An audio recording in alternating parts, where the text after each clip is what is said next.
City council members believe it's condemned houses like this that are bringing property value down and crime numbers up. Stormy weather has put an end to many of the festivities surrounding Meridian High School's homecoming this year, but that's not stopping students from celebrating. But a crowd favorite on the tour is a stop here at the Gypsy Queen's grave, where actors in period costumes tell the tale of her mysterious family. Ward 5 City Councilman Randy Hammond says there's still a lot of work that needs to be done when it comes to cleaning up the city. The victim says that she was headed home after leaving this Walmart when she realized that she was being followed. Development began in June, and the owner of this new Marriott hopes to have everything up and running by mid-November. The center will focus on after-school programs for children and daily activities for adults. Come Thursday evening, managers tell me that it'll be packed full of shoppers searching for that great deal. Peavey Electronics founder and CEO Hartley Peavey says that the company goes through a reorganization process about every 15 years. Armed and dangerous. He's suspected of many violent crimes in the area, including armed robbery, a home invasion, and a shooting, all within the past month.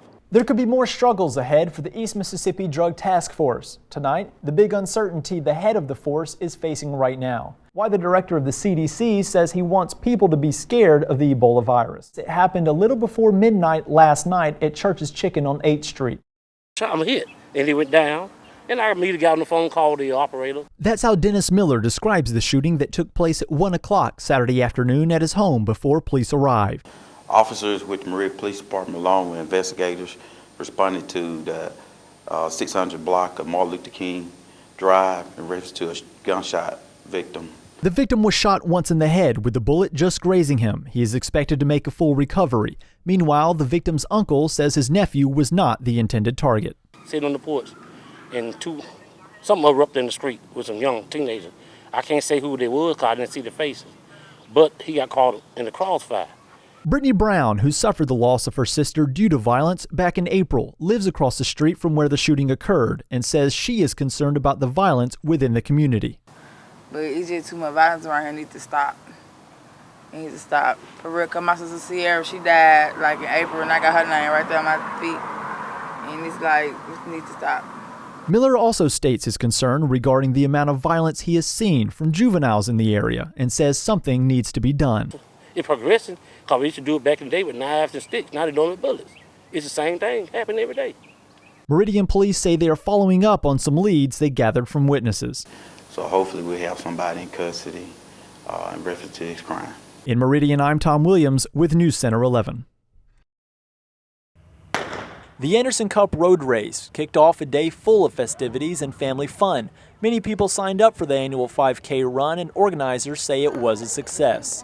Over 400 people competed in the run, walk, and our fitness center staff at Anderson has just done a tremendous job, but the response of the community was overwhelming, and it's an exciting day, beautiful weather. Earth's Bounty also held its first sale of the year today. The monthly farmers market had many fresh fruits, vegetables, and desserts, along with a pie eating contest and an award for best vendor, which this month went to the Potting Shed. We were so excited, yes. They decided our booth was the best and best designed, and we had a lot of help.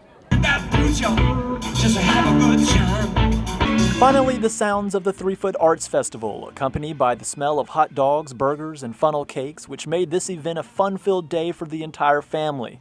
Many came out to support Meridian's growing list of downtown events. I love all the activity downtown, having the festivals and the Earth's Bounty over there under the bridge and Alive After 5. I mean, there's just so much to do, and I think that it's just giving Meridian a taste of where they can go and continue growing with this. If you missed today's events, don't worry, because this is the first of many more to come in downtown Meridian. For News Center 11, I'm Tom Williams.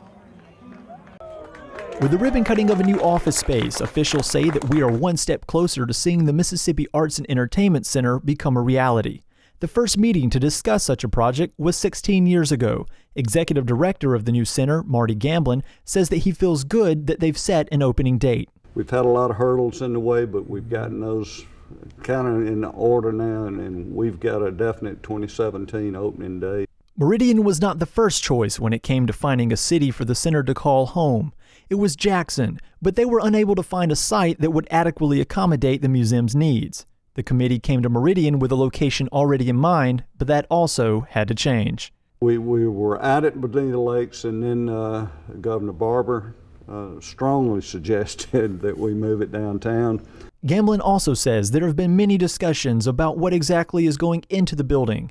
There have been many content advisory meetings that have discussed the importance of having every kind of art represented at the museum. We pretty much invited anybody that has a perspective on it because, be they teachers, be they artists, or whoever they might be that can give us some insight.